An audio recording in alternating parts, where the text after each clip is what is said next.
என்னுடைய இருதயத்தில் உள்ள வார்த்தை பாரம் சகிக்க வேண்டும் அப்படிங்கிறது தான். வேதத்தில் நாம் 1 கொரிந்தியர் 13 அன்பை குறித்து அப்போஸ்தலனாகிய பவுல் அந்த 13ஆம் அதிகாரத்தில் நல்ல விரிவா சொல்லியிருப்பார். அதுல அன்பை குறித்து காரியங்கள் வாசிக்கும் பொழுது 1 கொரிந்தியர் 13:7 அன்பு சகலத்தையும் தாங்கும், சகலத்தையும் விசுவாசிக்கும், சகலத்தையும் நம்பும், சகலத்தையும் சகிக்கும் அப்படின்றது. அன்பு சகலத்தையும் சகிக்கும் அப்படின்ட்டு. நாம் சகிக்கணும், சகிக்கிறவர்களா இருக்கணும். நாம் வேதத்துல இது ஒரு அறிவாய் போயிடுமோன்னு பயப்படுறேன். அறிவில்லாதபடிக்கு நாம் லைஃப் நிஜ வாழ்க்கையில அது நமக்கு நான் வாழ்க்கையில பார்த்ததும் தொட்டதையும் புலங்குனதையும் பேசுறேன். அது உங்களுக்கு நிஜமா இருக்கணுங்கிறது என்னுடைய வாஞ்சை, என்னுடைய விருப்பம். அந்த சகலத்தையும் அந்த தேவ அன்பு சகிக்கும் அப்படின்னா வேதத்துல என்னென்னலாம் சொல்லப்பட்டிருக்கு, அதை தாண்டி நம்மளுடைய வாழ்க்கையில் எவ்வளவு காரியங்கள் இருக்கு சகிக்கிறதுக்கு.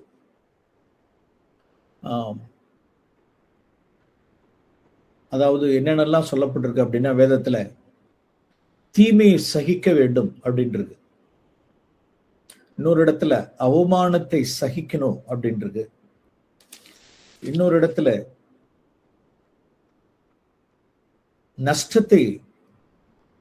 நஷ்டத்தை சகிச்சு கொள்ளணும், உபத்திரவத்தை சகிக்கணும், பாவ சோதனைகளை சகிக்கணும், சிக்ஷையை சகிக்கணும். பாருங்க எவ்வளவு காரியங்கள் சொல்லப்பட்டிருக்கு பாருங்க. சோ நாம் ஒண்ணுன்னா ஒரு சில காரியங்களை உங்களுக்கு நான் காண்பிக்க விரும்புகிறேன். தேவ அன்பு நம்மளுடைய இருதயங்களில் ஊற்றப்பட்டிருக்கும் பொழுது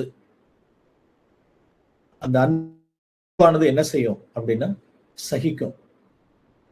ஒவ்வொரு சத்தியமாய் நான் உங்களுக்கு காண்பிக்க விரும்புகிறேன்.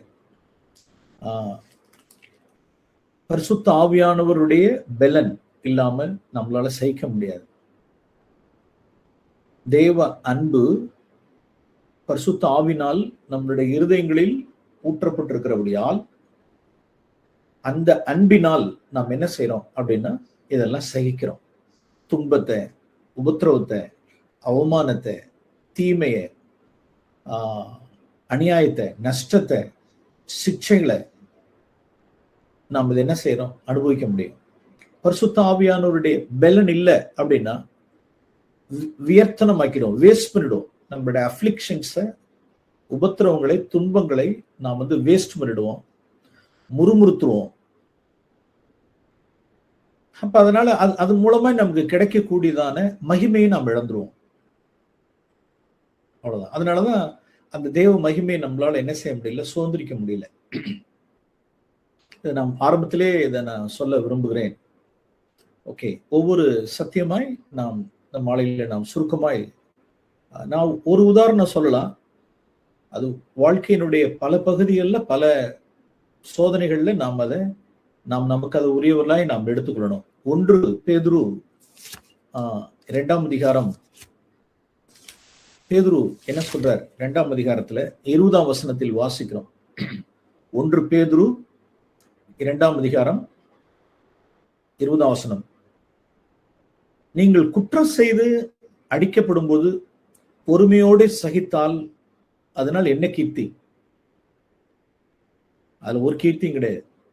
நாம் குற்றம் செய்து அடிக்கப்படும் பொழுது பொறுமையோடு சகித்தால் அது ஒரு கீர்த்தியும் கிடையாது. இந்த ஃப்ரேஸ் ரொம்ப நல்ல ஃப்ரேஸ். நீங்கள் நன்மை செய்து பாடுபடும் போது பொறுமையோடு சகித்தால் அதுவே தேவனுக்கு முன்பாக பிரீதியா இருக்கும். அதாவது இதுல என்ன, இந்த சத்தியத்துல நாம் என்ன தியானிக்கிறோம் அப்படின்னா, நன்மை செய்யறோம், பாடுபடுறோம். நன்மை செய்து பாடுபடுறது, அதை நன்மை செய்து பாடுபடும் பொழுது அதை பொறுமையோட சகிக்கணும். நாம் நிறைய சத்தியங்களை தியானிக்கிறதுனால நான் குயிக்கா ஒவ்வொன்றுத்துக்கும் சில உதாரணங்களை சொல்லிடுறேன். அப்படின்னா விளைக்கலாம். நன்மை செய்து பாடுபடுறது. நான் ஒரு ஃபேமிலி அப்படின்னா ஒரு ஃபேமிலியை நான் அறிவேன் அப்படின்னா நான் ஒரு ஃபேமிலி தான் அறிவேன்ட்டு இல்லை. நான் ஒரு சில ஃபேமிலிஸே நான் அறிவேன். அதுக்காக யாரும் அந்த ஒரு ஃபேமிலி நினைச்சிட்டு இருக்க வேண்டாம். உதாரணத்துக்காக சொல்றேன், ஒரு சில ஃபேமிலிஸை நான் அறிவேன். ஒரு மாமனார் மாமியார ஒரு ஃபேமிலி தன்னுடைய ஒரு மருமகள், நல்ல இணக்கமான ஒரு மருமகள் தன்னுடைய மாமனார் மாமியார வச்சு பராமரிக்கிறாங்க.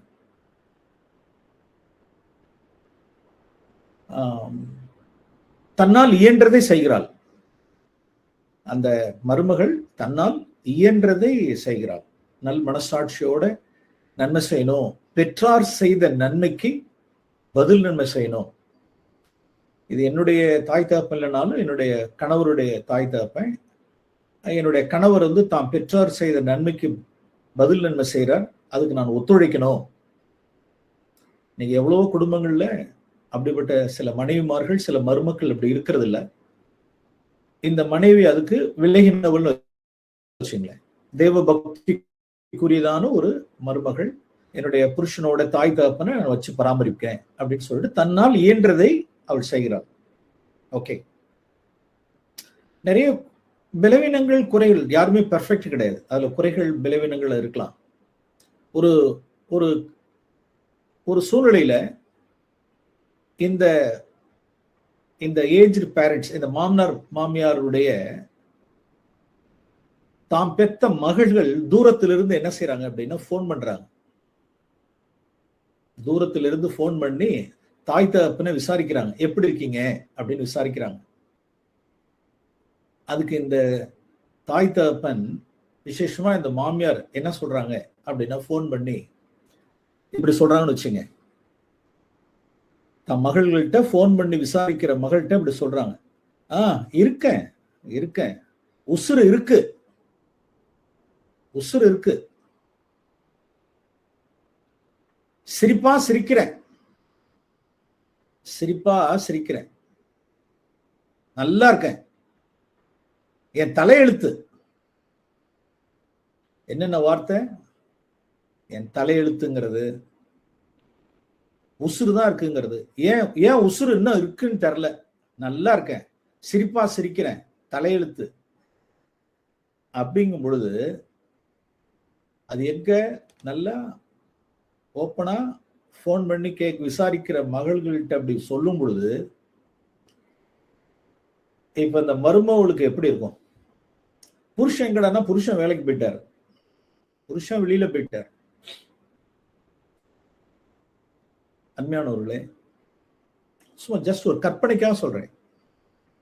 இது கற்பனையானது அல்ல, ஒரு ஃபேமிலியில் நடந்த ஒரு காரியம். நீங்க ஜஸ்ட் இமேஜின். என்னடா அது, இவ்வளவு நன்மை செய்யறோமே, இவ்வளவு நன்மை செய்யறோம், இவ்வளவு பிரயாசப்படுறோம், என்னால முடிந்தது இயன்றதை நான் செய்யறேன்,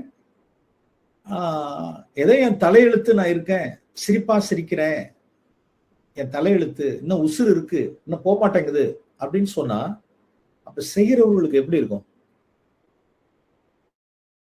இப்பதான் இந்த இடத்துல இந்த வார்த்தை எடுக்கணும். நீங்கள் நன்மை செய்து பாடுபடும் பொழுது, உங்களை காயப்படுத்தும் பொழுது, அத அவ்வளவுதான். இன்னமே உங்க அப்பா அம்மா இங்க இருக்கக்கூடாது. சிலர் எந்த கட்டத்துக்கு வந்துருவாங்கன்னா, அவ்வளவு இதுக்கு மேல உங்க அப்பா அம்மா இந்த வீட்டுல இருக்கக்கூடாது, கிளப்புங்க கிளப்புங்க, இந்த வீட்டுல இருக்கக்கூடாது, இன்னமே என்னாலலாம் செய்ய முடியாது, நான் இன்னைக்கே ரிசைன் பண்ணிடுறேன், இந்த வேலையை இன்னமே உங்க அப்பா அம்மாவை பார்க்க முடியாது, கிளப்பு விடுங்க. எவ்வளவு இருந்தா இந்த வார்த்தையை சொல்ல முடியும்? இந்த வார்த்தையை சொல்ல முடியும். அருமையான சகோதரிகளே, இதன் வழியாக கடந்து செல்கிற அருமையான மனைவிமார்கள், அருமையான மருமக்கள், 21ஆம் வசனத்துல பாருங்க, இதற்காக நீங்கள் அழைக்கப்பட்டிருக்கிறீர்கள். அந்த இடத்துலதான் கிறிஸ்துனுடைய அடிச்சுவடுகளை நாம் பார்க்கணும். அப்பனே நன்றி, உங்களுடைய அடிச்சுவடுகளை நான் பின்பற்றுகிற அந்த பாக்கியத்திற்காக நன்றி. ஸ்தோத்திரம். நான் தொடர்ந்து நன்மை செய்யட்டும். இது தேவனுக்கு முன்பாக பிரீதியா இருக்கும். ஓகே, என்னுடைய பிரயாசங்கள் எல்லாம், அன்பு, என்னுடைய நன்மை செய்தது எல்லாம் இப்ப வேற மாதிரி தூஷிக்கப்படுகிறது. இல்லாத புள்ளாதெல்லாம் சொல்றாங்க அப்படின்னா, பிரைஸ் லார்ட், நான் பராமரிக்கிறேன், நன்றி சொல்றேன். இதுக்கு ஆப்போசிட்டா சில ஃபேமிலிஸ் எல்லாம் இருக்காங்க. சில மருமக்கள் இப்படிதான் இருக்காங்களான்னு கேட்டா, சில மருமக்கள் எல்லாம் அப்படி இல்லை. அதையும் இந்த வேளையிலே நான் சொல்லிடுறேன். அதையும் இந்த வேளையிலே இதுக்கு அப்படியே தாறுமாறான மருமக்கள் இருக்காங்களான்னு கேட்டா, தாறுமாறான மருமக்கள்லாம் இருக்காங்க. பழைய ஏற்பாட்டுல நான் வாசிக்கிறோம், யாக்கோபு தாய் ரெபேக்கால், ஈசாக்கினுடைய மனைவியான ரெபேக்கால் என்ன சொல்றா அப்படின்னா, அவ சொல்லுவா பாருங்க, அந்த ஆதியாகமம் புஸ்தகம், ஆதியாகமும்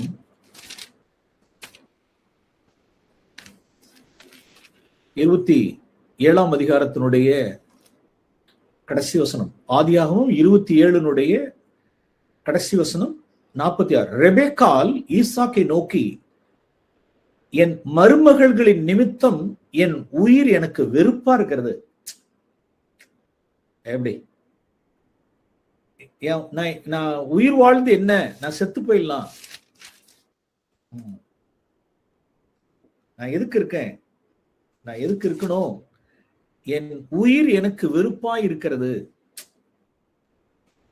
அப்ப அது போல ஏத்தின் குமாரத்திகளை போல மருமக்கள் இருக்கிறார்கள் கேட்டா, இருக்கிறார்கள், இல்லாமல் அல்ல, இருக்கிறார்கள். அந்த காலம் இல்ல, ஈவன் நவ் ஒரு சிலர் அங்கே எங்கே இருக்கதான் செய்கிறார்கள். வெறுப்பு. நான் அவர்களுக்கு பேசல, அவர்கள் மனம் திரும்பணும், நான் அவர்களுக்கு பேசல. I am not speaking to them.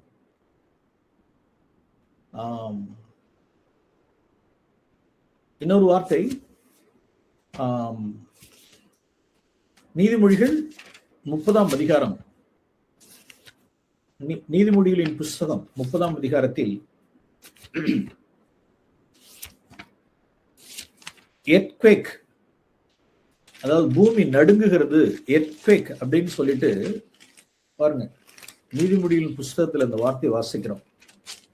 4 நிமித்தம், நீதிமொழிகளின் புஸ்தகம் 30ஆம் அதிகாரம்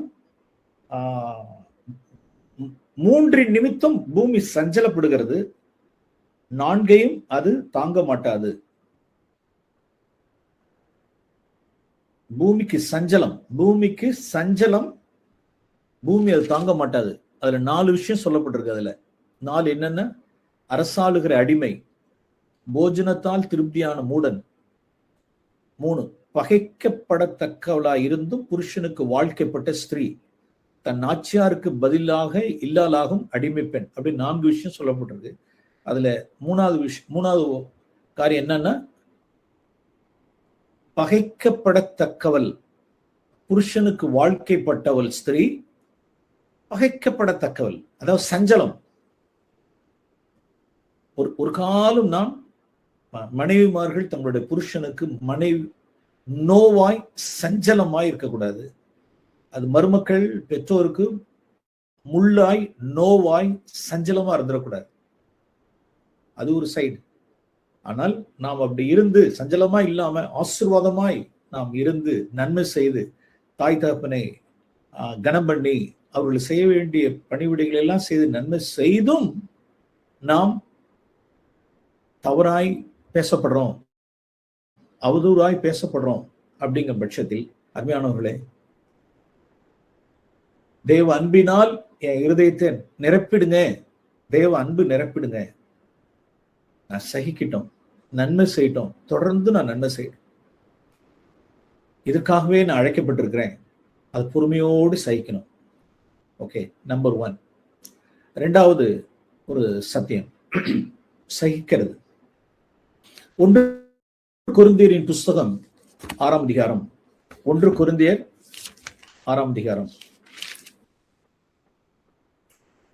நம் குடும்ப சூழல்கள் இது மாதிரி 1000 காரியங்கள் இருக்கும்.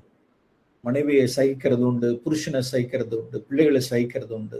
எஸ், நான் எக்ஸாம்பிளுக்காக ஒன்று சொன்னேன். 1 கொரிந்தியரின் புஸ்தகம் 6ஆம் அதிகாரம் 7ஆம் வசனத்தில் வாசிக்கிறோம். கொரிந்து பட்டணத்தில் உள்ளதான அந்த கிறிஸ்துக்குள் குழந்தைகளாய் இருக்கிறவர்கள், மாம்சத்துக்குரியவர்கள், அவர்கள் கொரிந்தியன்ஸ் அப்படின்னா புட்டிப்பால், பால் உணவு உண்ணுகிறவர்கள், அந்த கொரிந்தியர்கள். அவர்கள் சபையில ஒரு 2 பேருக்கு ஒரு வழக்கு இருக்குன்னா போய் சபையில் உள்ள மூப்பர்கள்ட்ட கேட்கணுங்கிறதான ஒரு ஞானம் கூட இல்லை. நேரா வெளியில போயிட்டாங்க. பரிசுத்தவான்கள்ட்ட போல, எல்டர்ஸ்ட எல்லாம் போல. அங்க எல்டர்ஸும் ஞானவான்களும் இல்லை. ஒரு ஞானவான் கூட இல்லை. ஒரு விவேகி அங்க இல்லை. ஒரு பக்கம் விவேகி இல்லை, இவர்களும் அவங்கள்ட்ட போல. நேரா என்ன பண்ணிட்டாங்க அப்படின்னா கோர்ட்டுக்கு போயிட்டாங்க. வழக்கு, வியாஜ்யம், போலீஸ் ஸ்டேஷன், வழக்கு, நீதிமன்றம், கொரிந்து பட்டணத்துல. அப்ப பவுலுக்கு இந்த காரியம் குலோவேயார் வீட்டார் மூலமாய் காரியங்கள் தெரிய வர்றப்ப அவர் எழுதுறார். 6ஆம் வசனத்துல சொல்றார், சகோதரனோட சகோதரன் வழக்காடுகிறான், அவிசுவாசிகளுக்கு முன்பாகவும் அப்படி செய்கிறான். ஏன்பா, நீங்கள் ஒருவரோடு ஒருவர் வழக்காடுகிறது எவ்விதத்திலும் குற்றமா இருக்கிறது. அப்படி செய்கிறதை விட நீங்கள் ஏன் அநியாயத்தை சகித்துக் கொள்கிறதில்லை? ஏன் நஷ்டத்தை பொறுத்துக் கொள்கிறதில்லை? சபையிலையும் சரி, சபைக்கு வெளியிலையும் சரி, சபையிலையும் சரி, இந்த இடத்துல இந்த வார்த்தையை நம்ம எடுத்துக்கொள்றோம். தேவ அன்பு பரிசுத்த ஆவியினால் நம்மளுடைய இருதயங்களில் ஊற்றப்பட்டிருக்கும் பொழுது அந்த அன்பு சகலத்தையும் சகிக்கும். என்னத்தை சகிக்கும் அப்படின்னா அநியாயத்தை சகிக்கும், நஷ்டத்தை சகித்துக் கொள்ளும். ஒருபோதும் என்ன செய்யாது அப்படின்னா வழக்காடாது. குழந்தையா இருக்கிறவன் வழக்காடுவான். குழந்தையா இருக்கிறவன் வழக்காடுவான். நல்ல பலமான ஆகாரம் உண்ணுகிறவன், நல்ல தேறினவன் குருவை போல இருப்பான்.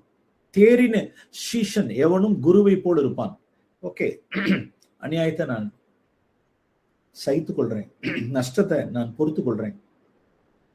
சபைக்கு உள்ளாக இருந்தாலும் சரி, சபைக்கு வெளியில இருந்தாலும் சரி, especially in the area of money மேட்டர்ஸ்ல நாம் சகிக்கிறதுகளா இருக்கணும். நம்மளால அநேக சூழ்நிலையில் நம்முடைய நஷ்டத்தை சகித்துக் கொள்ள முடியாது. நஷ்டத்தை தவறு, அதுவும் நம்மள்ட்ட ரைட் இருந்து அநியாயத்தை சகிச்சு கொள்ள முடியாது. அது சபைக்கு உள்ளார இருந்தாலும் சரி, சபைக்கு வெளியில இருந்தாலும் சரி, அல்லது உறவு முறைகள்ல இருந்தாலும் சரி. அருமையானவர்களே, அதாவது அநீதமான இந்த உலக பொருளால் ஆண்டவர் சொன்னார், சிநேகிதத்தை தான் சம்பாதிக்கணும், பகையை சம்பாதிச்சிடக்கூடாது. இந்த உலக பொருளால் சிநேகிதத்தை தான் சம்பாதிக்கணுமே ஒழிய பகைமையை சம்பாதிச்சிடக்கூடாது. ஓகே, கர்த்தர் சொல்லுவார், உனக்கு எவ்வளவு வேணாலும் பணம் தரேன், உனக்கு எவ்வளவு பணம் வேணாலும் தரேன், நீ சகிக்கிறியா இந்த நஷ்டத்தை, இந்த அநியாயத்தை? இது என்னங்க அநியாயம்? இது எங்கேயாவது உண்டா? இது எங்கேயாவது உண்டா? இது என்ன அநியாயம்? இது என்ன அக்கிரமம்? இது என்ன அநியாயம்? இது என்ன நீதி? அருமையான சகோதரா, அருமையான டியர் ஃபேமிலி, நம்மளுடைய உபதேசமே சிலுவையின் உபதேசம். இது பைத்தியக்காரத்தனமா இருக்கும். இது என்னங்க பைத்தியக்காரத்தனம்? என்ன சில பேர்ல வேற எப்படி இது என்ன பைத்தியக்காரன்? நம்மளுடைய ஐக்கியத்துக்கு பேரே திருக்காட்டுப்புள்ளியில அடிக்கடி நான் சொல்றது, உங்களுக்கு பிரச்சனையா இருந்துச்சுன்னா போர்டை நான் மாத்திடுறேன், கிறிஸ்துவ ஐக்கிய சபைங்கிறது வேணும்னே பேரை மாத்திடுறேன், பைத்தியக்கார ஐக்கிய சபைன்னு போடுறேன். ஓகே, போதுமா? இது என்ன பிரச்சனை? கிறிஸ்தவ ஐக்கிய சபைன்னு போர்டு மாட்டிருக்கு, வேணும்னா உனக்கு உங்களுக்கு பிரச்சனையா இருந்துச்சுன்னா எடுத்து தூக்கி போடுறேன். இது பைத்தியக்கார ஐக்கிய சபை. ஓகே, ஆல் பைத்தியம் கமின். உங்களுக்கு என்ன பிரச்சனை? நாங்க பைத்தியம். அப்ப நீ கேள்வி கேட்க மாட்டோம்ல, இது என்ன அநியாயம், இது என்ன அநீதி, இது என்ன அக்கிரமம், இது எங்க உண்டு அப்படின்னா, எப்பா நாங்க பைத்தியக்காரங்கப்பா, நாங்க உங்களை கூப்பிடல, நாங்க மெம்பர்ஷிப் வாங்கல, தசமபாகம் வாங்கல, கட்டாய காணிக்க வசூல் பண்ணல, ஏன் எங்களை தொந்தரவு படுத்திக்கிட்டு? நாங்க பைத்தியக்காரத்தனமா இந்த மாதிரி பேசுவோம். சிலுவையின் உபதேசம், நாங்க நஷ்டத்தையும் அநியாயத்தையும் சகிக்கிறதுக்காக நாங்க அழைக்கப்பட்டிருக்கோம். நாங்கள் இயேசு கிறிஸ்துனுடைய சீஷர்கள். நாங்க சீஷத்துவ ஐக்கியத்தை கட்டிக்கிட்டு பைத்தியகாரத்தனமா நாங்க நடப்போம்.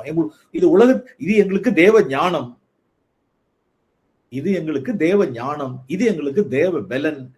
நாங்க உன்னதங்களுக்காக ஒரு வாழ்க்கை வாழ்றோம், பிசாசுக்கு சாட்சி போடுறதுக்காக ஒரு வாழ்க்கை வாழ்றோம்.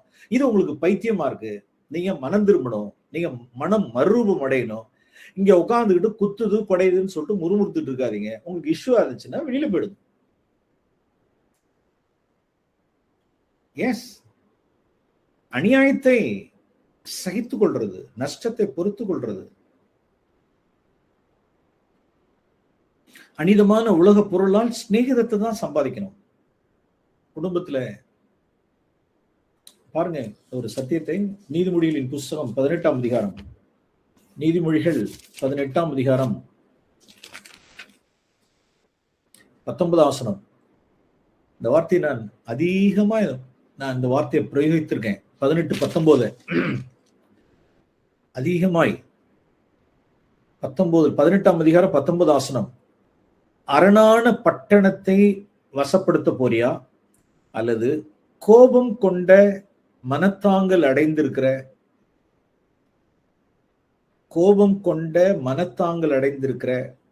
இடர்ல அடைந்திருக்கிற சகோதரனை வசப்படுத்த போறியா? இதுல ஏண்டா கோபம், ஏண்டா மனத்தாங்கல், ஏன் இடர்ல அடைந்திருக்கிறான் அப்படின்னா, அது என்ன பட்டணம்னா நமக்கு புரியல. மேல போய் அப்படியே 11ஆம் வசனத்தை போய் பாருங்களேன். அந்த வசனத்துல நமக்கு அரணான பட்டணம் அப்படிங்கிறது என்னன்னு மேல 11ஆம் வசனத்துல சொல்லப்பட்டிருக்கு. ஐஸ்வர்யவானுடைய பொருள் அவனுக்கு அரணான பட்டணம். ரிச்சஸ், ஐஸ்வர்யம், காசு, பணம், வீடு வாசல், எஸ்டேட், நிலபுலம், பணம், நகை, இதுதான். இது ஐஸ்வர்யவானுக்கு என்னவா இருக்குன்னா அரணான பட்டணமா இருக்கு. அதான் உயர்ந்த மதில், அதுதான் அவனுக்கு துருகம், அதுதான் அவனுக்கு கோட்டை, அதுதான் அவனுக்கு அடைக்கல பட்டணம், அதான் அவனுக்கு உயர்ந்த மதில். நமக்கு நீதிமானுக்கு கோட்டை, மதில், துருகம் எல்லாமே ஆண்டவர் கர்த்தருடைய நாமம். சங்கீதக்காரன் நீதிமொழியில் சாலமோன் அழகா எழுதி வச்சிருக்கிறார். நமக்கு துருகம், கோட்டை, கேடை, பலன் எல்லாம் கர்த்தர் தான். அவர் தான் நமக்கு எல்லாமே. ஐஸ்வர்யவானுக்கு அவனுடைய பொருள், அவனுடைய ஆஸ்தி. இப்ப 19ஆம் வசனத்துல தூக்கி எப்படி போட்டு படிக்கணும்? ஐஸ்வர்யத்தை வசப்படுத்த போறியா, இல்ல சகோதரனை, இடர்ல அடைந்திருக்கிற மனத்தாங்கல் அடைந்திருக்கிற சகோதரனை வசப்படுத்த போறியா? சாலமோன் என்ன சொல்லிட்டாருன்னா, பழைய ஏற்பாட்டுல அரிது அப்படின்ட்டார். அவன் ஓல்ட் டெஸ்ட்மென்ட் மேன், அவன் பழைய ஏற்பாட்டுல வாழ்ந்த ஒரு மனுஷன் சாலமோன். அரிது அப்படின்ட்டார். பட் இன் நியூ கோவெனன்ட், புதிய உடன்படிக்கையில சாலமோனை காட்டிலும் பெரியவர் நம் மத்தியில் இருக்கிறார், இயேசு. அவர் ஜெயித்தவர். சாலமோன் ஜெயிச்சவர்லாம் கிடையாது. சாலமோன் ஜெயித்தவர் கிடையாது. சாலமோனை பார்க்கலும் பெரியவர் நம் மத்தியில் இருக்கிறார். ஐஸ்வர்யத்தை, காசு, பணத்தெல்லாம் ஜெயித்தவர், உலகத்தை ஜெயித்தவர், உலகத்தை அவர் ஜெயம் கொண்டவர். அவர் சொல்லுவார், நான் சொல்றேன் உங்களுக்கு அப்படிங்கிறார், அனிதமான இந்த உலக பொருளால், இந்த ஐஸ்வர்யத்தால் சிநேகிதத்தை சம்பாதி அப்படிங்கிறார். பகைமையை சம்பாதிக்காத. காசு, பணம், நகை, ஷேர், உனக்கு எனக்கு, இது எவ்வளவு, அது எவ்வளவு, இது எப்படி விட்ட, இது எப்படி இந்த லேண்டை நான் முன்னால வச்சுக்கிறதா, நான் உனக்கு, நீ முன்பகுதியை நீ எடுத்துக்கிட்ட, பின்பகுதி எனக்கு விட்ட, நீ இத்தனை அடிதான் நீ விட்ட, நீ இதை வச்சு வழக்கு, வியாச்சியம், எவ்வளவு கதை. அப்ப இந்த நகை யாருக்கு, அந்த நகை யாருக்கு, இந்த நிலை யாருக்கு, வீடு யாருக்கு, இதுக்கு யாருக்கு, இதுக்கு யாருக்கு? நான் ஒரு பரலோக வாசிகளா இருக்கணும் பிரியமானவர்களே. கையை விரிச்சிடணும். எனக்கு இந்த பூமியில ஒண்ணு வேண்டாம். எனக்கு கர்த்தரே என்னுடைய பங்கு, கர்த்தரே என் ஆஸ்தி. இந்த உண்மை தவிர எனக்கு இந்த பூமியில ஒன்று இல்லை. எனக்கு ஒரு விருப்பம் இல்லை. நீர் தான் என்னுடைய விருப்பம், நீர் தான் என்னுடைய ஆஸ்தி, நீரே என்னுடைய பங்கு. நான் கையில விரிக்கிறேன். எனக்கு தேவை நான் சகோதரனை நான் ஆதாயப்படுத்தணும், அவ்வளவுதான். எனக்கு பிரச்சனையே இல்லை. நம்ம மத்தியில அருமையானவர்களே, இது போன்ற சகோதரர்கள் நம்ம மத்தியில நிறைய எழும்பணும். இல்லாம இல்ல, நம்ம மத்தியில் இல்லாம இல்ல, இருக்கிறார்கள். சகிக்கணுங்கிற அநியாயத்தின் நஷ்டத்தை நாம் சகிக்கணும்.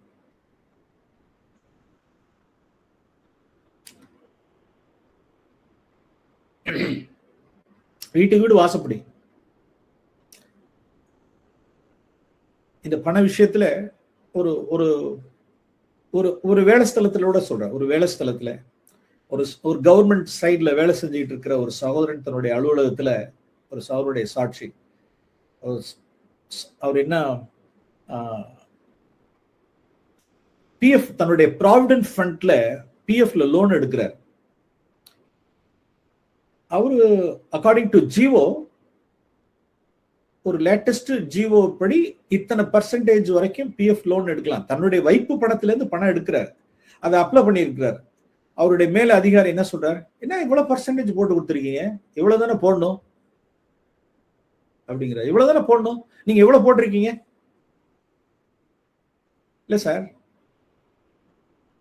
நான் கரெக்டா தான் போட்டிருக்கேன் பாருங்க ஜிஓ அப்படின்னு. அந்த ஜிஓ காமிச்ச உடனே அதிகாரிக்கு ஈகோ. ஓ, எனக்கு தெரியாத ஜிஓவா நீனு, எனக்கு தெரியாத ஜிஓவா, போடியா அப்படின்னு சொல்லிட்டு பேப்பரை போட்டேன். அதெல்லாம் சாங்ஷன் பண்ண முடியாது அப்படி போட்டார். இப்ப நமக்கு எப்படி இருக்கு பாருங்க, நம்மள்ட்ட ஒரு நியாயம் இருக்கு. ஜிஓ சொல்லுது, ஜிஓவே இருக்கு. ஒரு காலம் அந்த அதிகாரிக்கு அந்த ஜிஓ படிக்கலையா, தெரியலையா? நீ எனக்கு ஜிஓ காமிச்சிட்டேன். இப்ப நம்ம இந்த சௌரன் தாழ்மையான சௌரன் அதை என்னோடு கூட அந்த காரியத்தை பகிர்ந்து கொண்டார். வேண்டாம், லெட் அஸ் வெயிட், ஜோமனோ அப்படியே வச்சிருவாங்க. கொஞ்ச நேரம் தேவனுடைய அது டேபிள்ல இருக்கட்டும், கர்த்தர் அதை எடுப்பார். பின் நாட்கள்ல தேவன் அதை சாங்ஷன் பண்ணுவதற்கு தேவன் தயவு பண்ணினார் வேற ஒரு வழியில. சில இடங்கள்ல நாம் இந்த இடத்துல உடனடியே நம்ம என்ன செய்யறோம், நம்மளுடைய நியாயத்துக்காக நம்ம என்ன செய்யறோம் அப்படின்னா போராட, என்கிட்ட நியாயம் இருக்கு அப்படின்னு. நம்மளோட நியாயம் இருக்கு அப்படிங்கிறதுக்காக நான் போராடுவேன் அப்படின்னு சொன்னா குழந்தை, விசுவாசி, குழந்தை, குட்டிப்பால், என்கிட்ட நியாயம் இருக்கு நான் போராடுவேன் அப்படின்னு. கிறிஸ்து இயேசு என்னுடைய அடிச்சூடுகளை நாம் பின்பற்றுகிற சீஷனா இருந்தால் நம்முடைய நியாயம் எடுபட்டு போகும். நம்முடைய நியாயம் எடுபட்டு போயிடும். அந்த இடத்துல நாம் சகிக்க தெரியணும், சகிக்க தெரியணும்.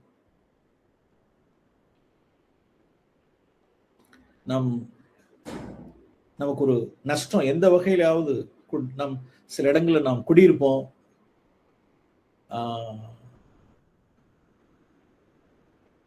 நான் குடியிருந்த இடத்துல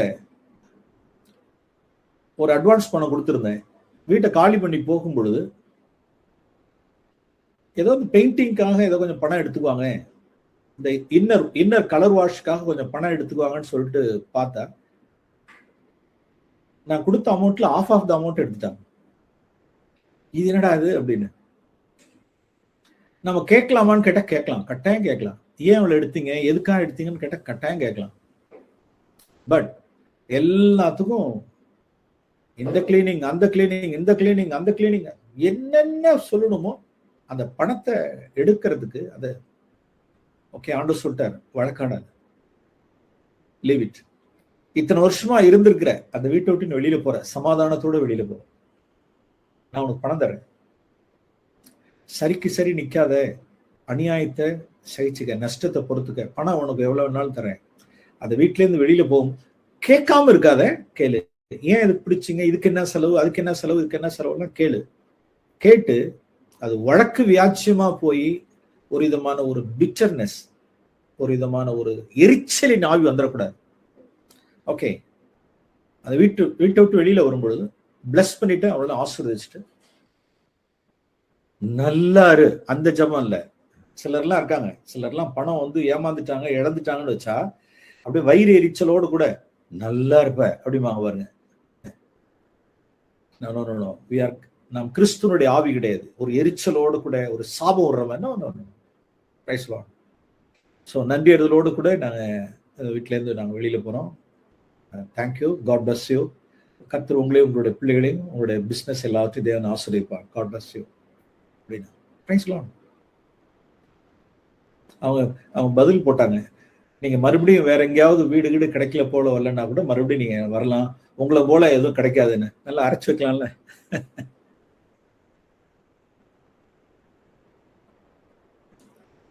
அருமையானவர்களே, மணி மேட்டர்ஸ்ல வேலை ஸ்தலமா இருக்கட்டும், குடியிருப்பு நிலைகளா இருக்கட்டும், சொந்த பந்தமா இருக்கட்டும், சபையா இருக்கட்டும், அநியாயத்தையும் நஷ்டத்தையும் நாம் சகித்துக் கொள்வோம். ஓகே, மூன்றாவதாய் ஒரு காரியம், 2 தீமோத்தேயின் புஸ்தகம் 2ஆம் அதிகாரம். விசேஷமாய் இது கர்த்தருக்கு ஊழியம் செய்கிற சகோதரர்களுக்கு. 2 தீமோத்தேயின் புஸ்தகம் 2ஆம் அதிகாரம்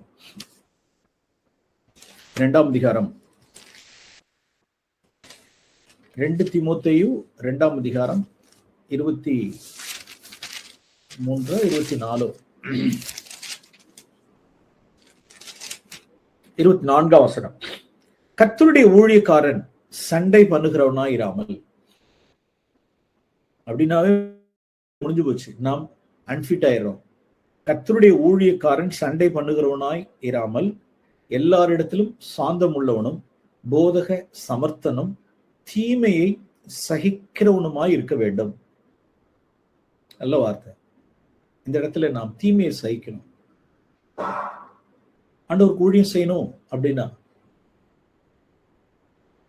நாம் தீமையை நாம் சகிக்கணும்.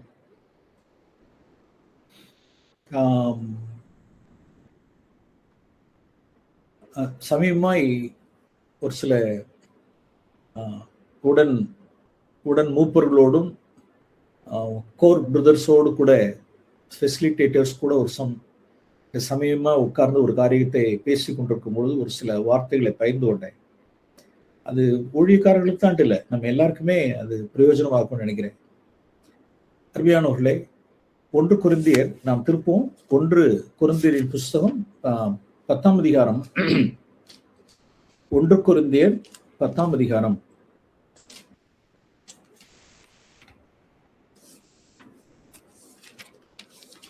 இஸ்ரவேலர்களை குறித்து சொல்லும் பொழுது 1 கொரிந்தியரின் புஸ்தகம் 10ஆம் அதிகாரம்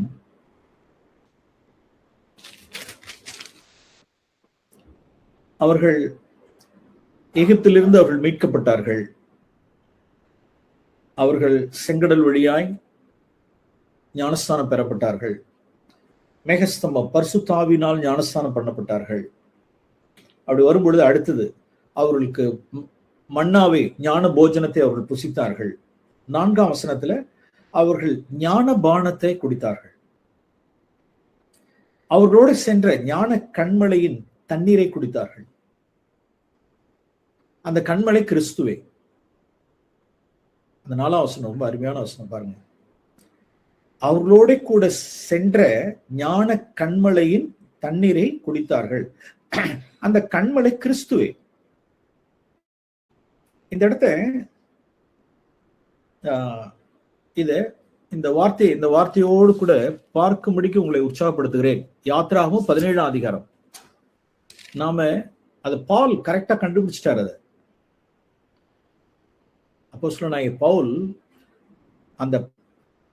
அந்த பாறையை அடிச்சது பாறை அல்ல, எதை அடிச்சாருங்கிறத கரெக்டா பவுல் கொண்டு வந்து காமிக்கிறார் பாருங்க.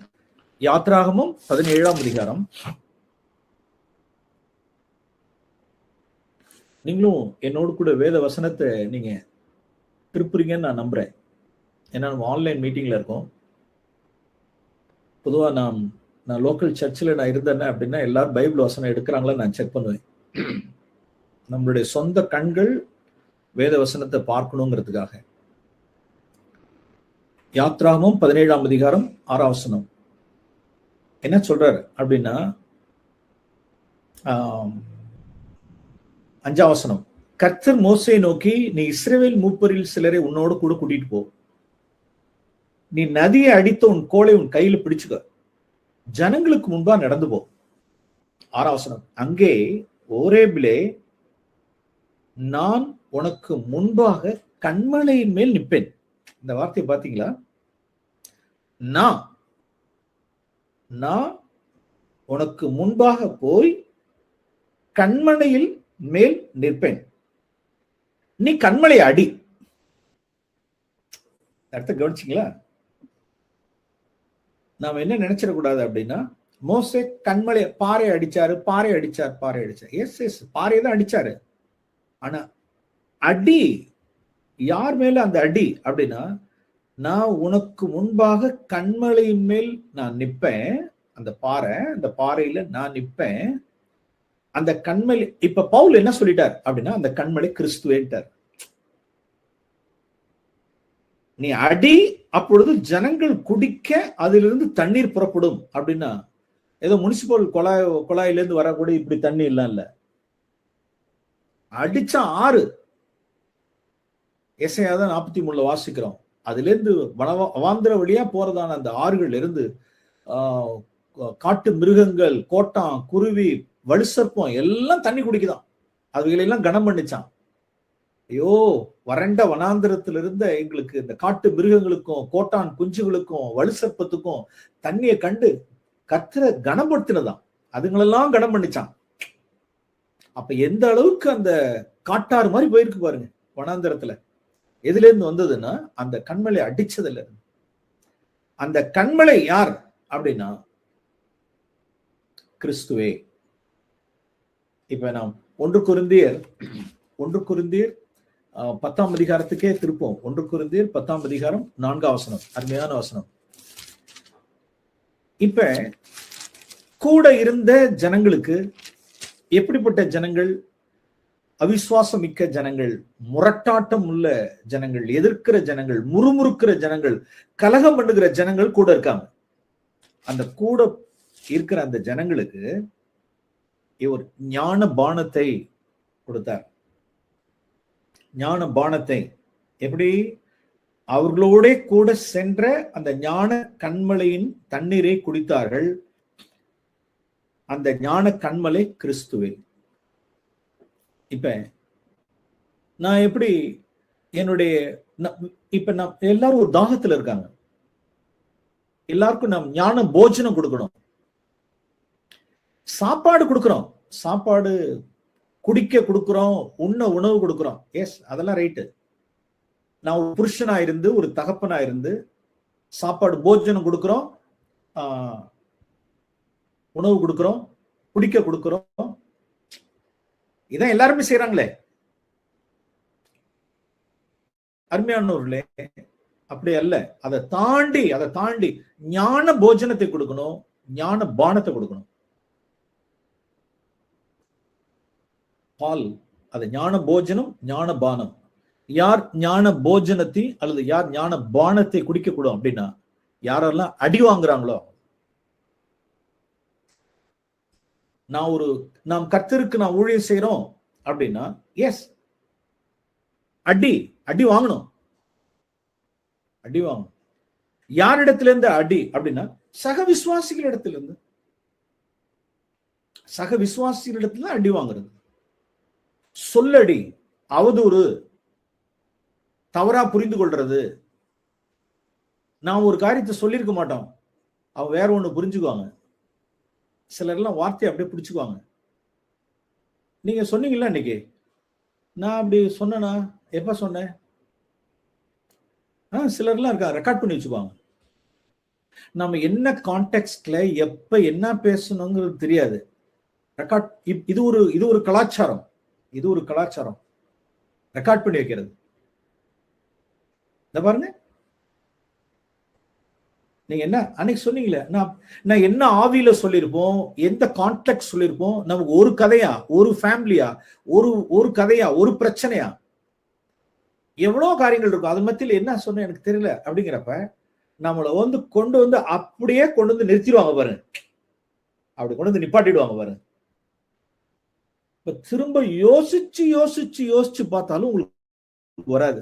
என்ன சூழ்நிலையில நீங்க சொன்னீங்க, நீங்க இப்படி சொன்னீங்க, அப்படியா பாருங்க, இதனால பிரச்சனை பாருங்க, நீங்க சொன்னதுனாலதான் இப்படி ஆயிடுச்சு அப்படிங்கிறப்ப ஒரே வார்த்தை சாரி பிரதர், அவ்வளவு. அடி வாங்குறது. ஞானபானம் கொடுக்கணும்ல, ஞானபானம் கொடுக்கணும்ல.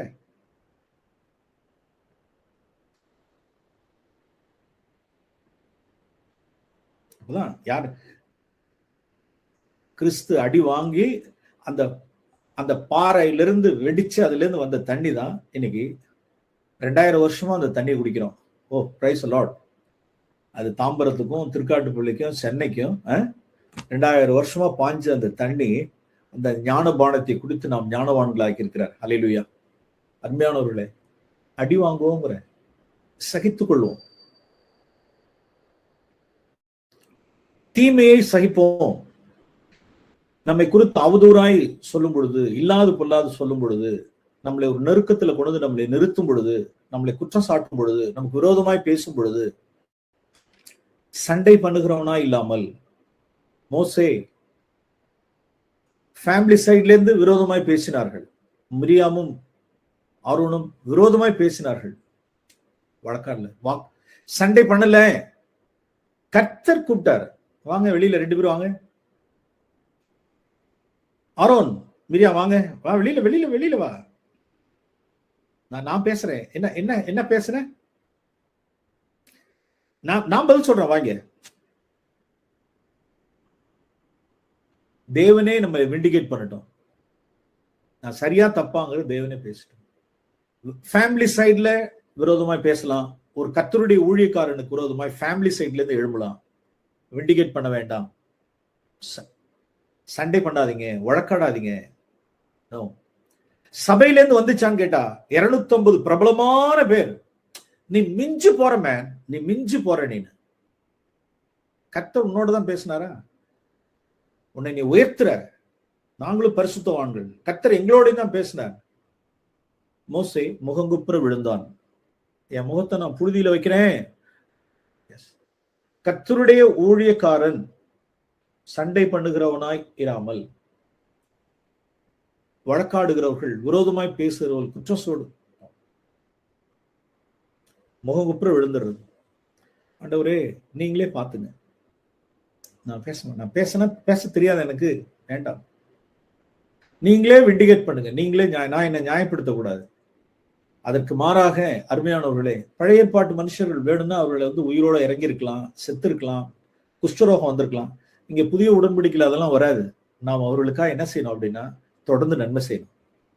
தீமையை சகிக்கிறவர்களா இருக்கணும், தொடர்ந்து நன்மை செய்யணும், தொடர்ந்து நன்மை செய்யணும். Okay, hello price Lord. தாராளமா கை கொடுக்கிறது,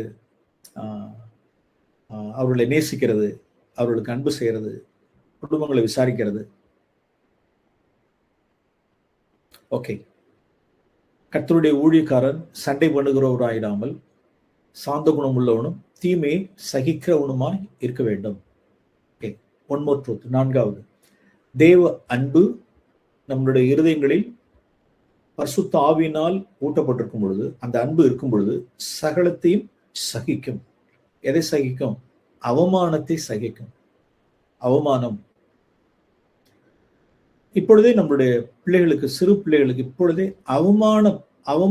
அவமானப்பட பிள்ளைகள் தெரிஞ்சிருக்கணும். சில பிள்ளைகளுக்கெல்லாம் அவமானப்படவே தெரியல, அது அவங்களால முடியல. சிறு பிராயம் முதற்கொண்டே அது குடும்பத்துக்குள்ளரே அவமானப்படலாம், அல்லது அவமானம் அடைகிற இடம் அதிகமாய் ஸ்கூலுக்குள்ள போயிட்டாங்கன்னா பிள்ளைகள் ஸ்கூல் லைஃப்ல ஆசிரியர்கள் முன்னிலையில, மற்ற மாணவர்கள் முன்னிலையில, அல்லது கல்லூரியில சக மாணவர்களோடு கூட அப்படியே போக போக ஒவ்வொரு ஸ்டேஜ்லயும் நமக்கு என்ன வரும் அப்படின்னா, தேவன் சின்ன சின்ன காரியங்கள் நமக்கு கற்றுக் கொடுப்பார். அவமானப்படுவதற்கு எபிரேயர் 12ஆம் அதிகாரத்துல நான் வாசிக்கிறோம்ல, எபிரேயர் புஸ்தகம் 12ஆம் அதிகாரம். இயேசு நமக்கு முன்னோடினவர். நம்மளுடைய ஃபோர்ரன்னர் இயேசு கிறிஸ்து குறித்து வாசிக்கிறோம். அவர் தமக்கு முன்பாக 2ஆம் வசனம் வைத்திருந்த சந்தோஷத்தின் பொருட்டு அவமானத்தை எண்ணாமல் சிலுவையை சகித்தார். கீழே 3ஆம் வசனத்துல கடைசியில வாசிக்கிறோம், விபரீதங்களை, ஹாஸ்டிலிட்டி, பகைமையை, விபரீதங்களை சகித்தார், சிலுவையை சகித்தார், அவமானத்தை அசட்டை செய்தார், அவமானத்தை சகித்தார். நாம் அவமானத்தை நாம் சகிக்க நாம் பழகணும். தேவனுக்காய் இந்த இடத்துல நான் அவமானப்படுறேன். கிறிஸ்துவின் நிமித்தம், மாம்சத்தின் நிமித்தம், உலகத்தின் நிமித்தம், நம்முடைய மாம்சத்தின் நிமித்தமாய் நாம் அவமானப்படுறதில்லை. நோ, அதுல ஒரு மேன்மையுமே கிடையாது. கிறிஸ்துவின் நிமித்தம் நாம் அவமானப்படுறது. நம்மளுடைய வேலை ஸ்தலத்துல நம்மளை என்ன செய்யலாம்? அவமானப்படுத்தலாம்.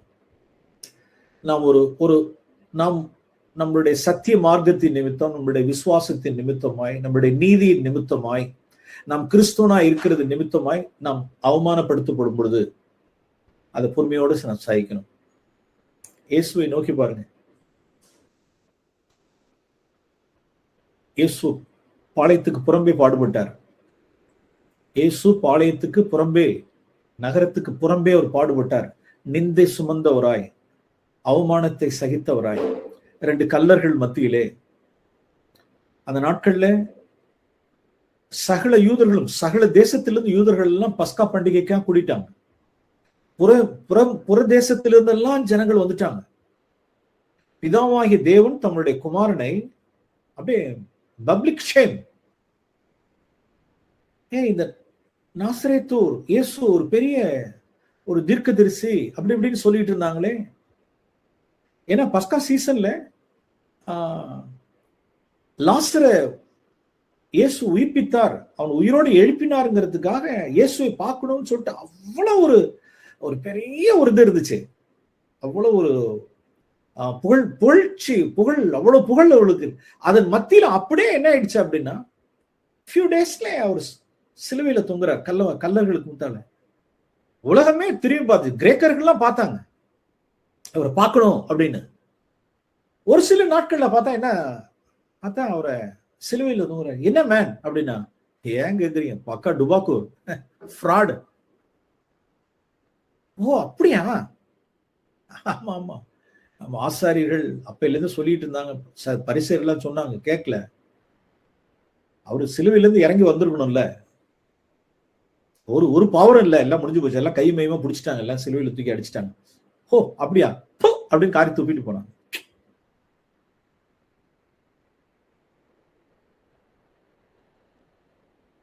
அரை நிர்வாணத்தோட அண்டர்வியரோட தொங்கினார். அதுக்கு ஈடாக ஒரு பாவமும் ஒரு குற்றமும் அறியாதவராய் நம்மளுடைய பாவத்தை சுமந்து தீர்க்கும்படிக்கு பாளையத்துக்கு புறம்பே அவமானத்தோடு சிலுவையில் தொங்கின கிறிஸ்து இயேசுவை நாம் நினைத்துக் கொள்வோம். நமக்கு வர்ற அவமானங்களும் ஒண்ணுமே கிடையாது.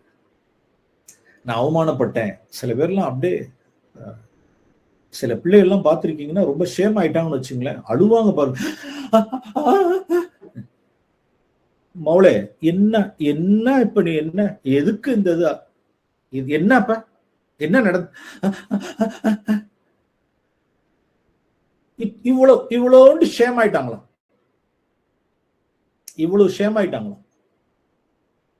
இன்னும் நாளைக்கு கல்யாணம் இருக்கு, இன்னும் எவ்வளவு காரியங்கள் இருக்கு, இன்னும் எவ்வளவு காரியங்கள் இருக்கு, எவ்வளவு அதெல்லாம் போனா என்ன ஆகும்?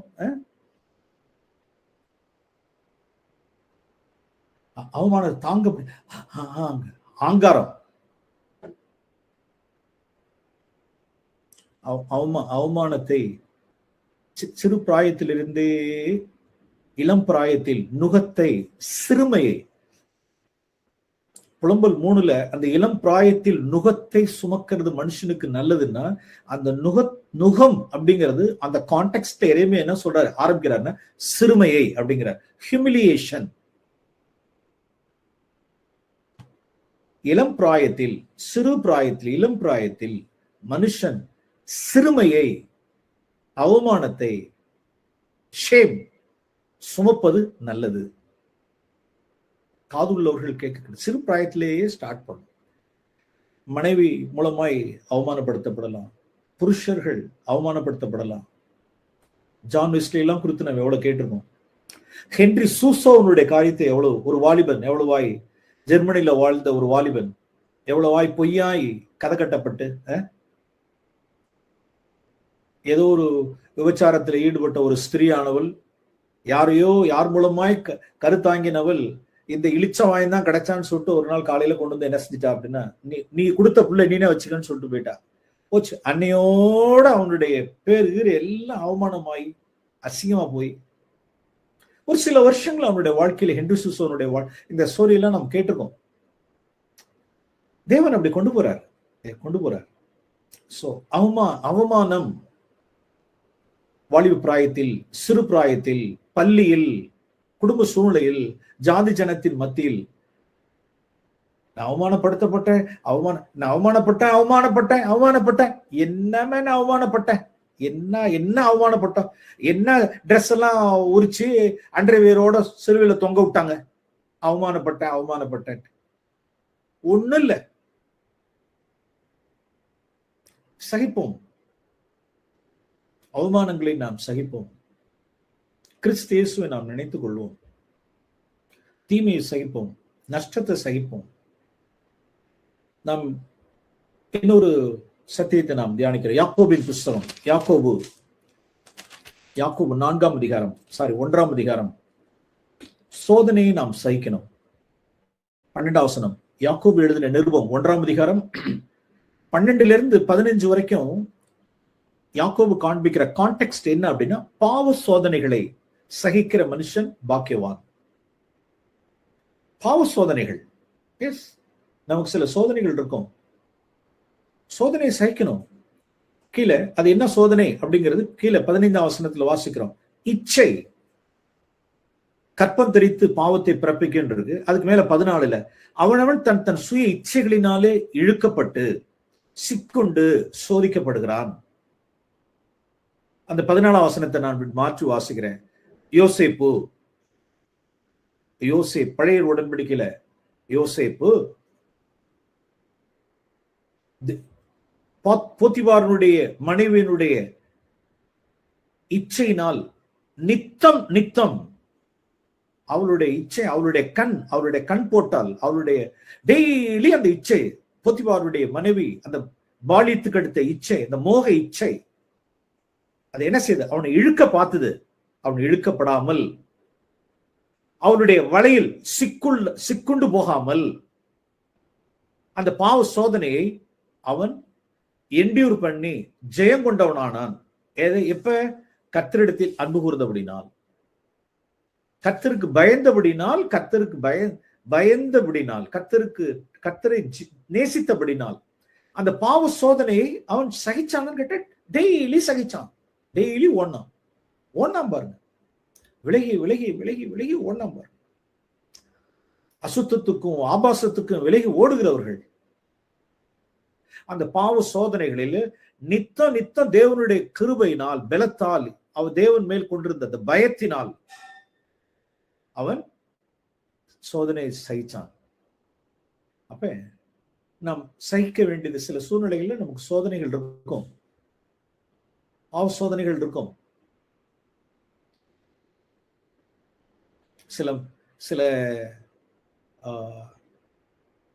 சில மனைவிமார்கள் சில புருஷர்களை சமயத்தை டெசர்ட் பண்ணிப்பாங்க.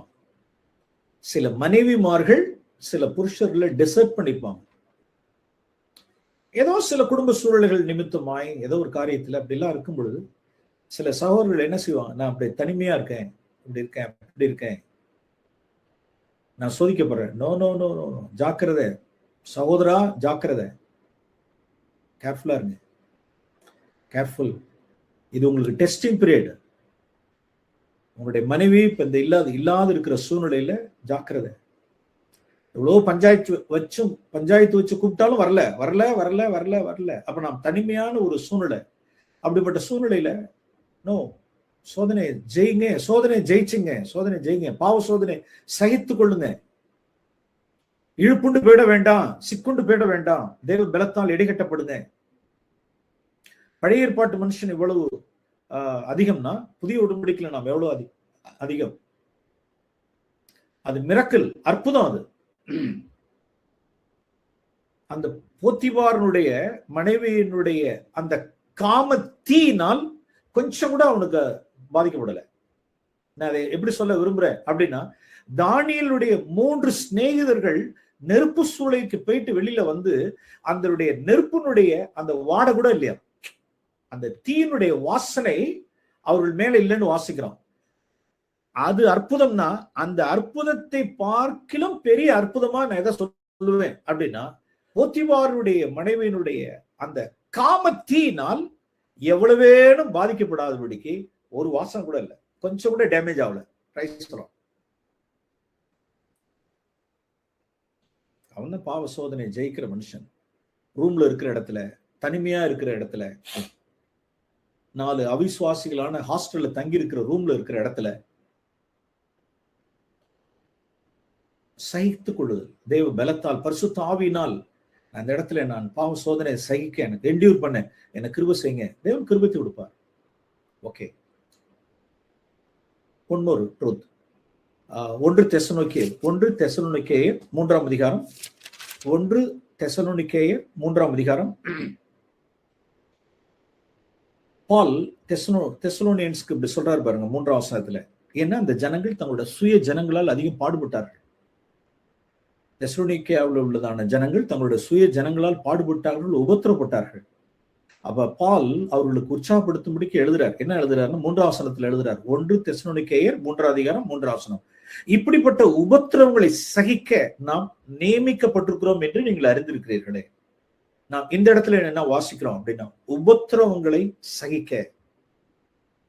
அது ஜனங்கள் மூலமாக வந்தாலும் சரி, அல்லது பலவிதமான உபத்திரவங்கள் நம்மளுடைய வாழ்க்கையில இருக்கலாம். பலவிதமான உபத்திரவங்கள், வறுமையா இருக்கலாம், வியாதியா இருக்கலாம், தனிமையா இருக்கலாம்.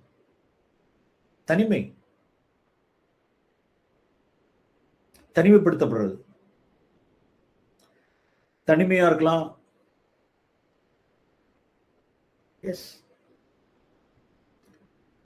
இளம் பிராயத்தில் திருமணமாகி புருஷனை இழந்திருக்கலாம், தனிமைப்படுத்தப்பட்டிருக்கலாம். ஆண்டவரே, இந்த உபத்திரவத்தை எனக்கு நியமித்திருக்கிறீர். நான் இளம் பிராயத்துல இப்படி விதவை ஆகணுங்கிறது எனக்கு நீங்க நியமித்திருக்கீங்க. இதை நான் சகித்து போட்டான். இந்த வறுமை, இவ்வளவுதான் பொருளாதாரம், இந்த வட்டத்துக்குள்ளாக நான் கடன்படாதபடிக்கு வாழ, அகலக்கால் வச்சிடாம, கடன் வாங்காம, இதுக்குள்ளாகவே இருந்து ஆண்டவரே நான் குடும்பம் பண்ண, இந்த வறுமையில நான் கடந்து செல்ல எனக்கு கிருபை செய்யுங்க. சகிக்க, இல்லாமையை சகிக்க, தரித்திரத்தை சகிக்க, இல்லாமையை சகிக்க, பட்டினியை சகிக்க, குறைவை சகிக்க.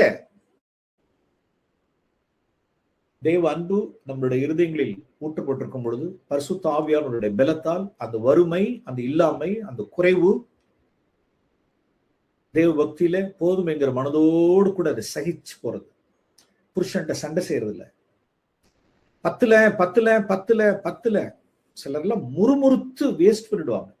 உபத்திரவங்களை சகிக்க தெரியாது. நமக்கு என்ன பெரிய உபத்திரவமா? வட இந்தியாவில் உள்ள பெரிய பெரிய உபத்திரவங்கள் நம்ம தேவன் நியமித்திருக்கிற சின்ன சின்ன உபத்திரவங்களை எல்லாம் நமக்கு நியமித்திருக்கிறார். ஒண்ணு வறுமையா இருக்கலாம், ஒரு முள்ளா இருக்கலாம், வியாதியா இருக்கலாம், ஒரு முள்ளா இருக்கலாம், ஒரு வியாதியா இருக்கலாம், ஒரு முள்ளா இருக்கலாம், அல்லது ஒரு வறுமையா இருக்கலாம், அல்லது தனிமையா இருக்கலாம். சோ இப்படிப்பட்ட உபத்திரவங்களை நாம் சகிக்க நாம் என்ன செய்யப்பட்டிருக்கிறோம்? அழைக்கப்பட்டிருக்கிறோம். அதை நாம் சகிக்கணும். கடைசியா ஒரு காரியத்தை நான் சொல்லி நான் முடிக்கிறேன். சிக்ஷையை நாம் சகிக்கணும்.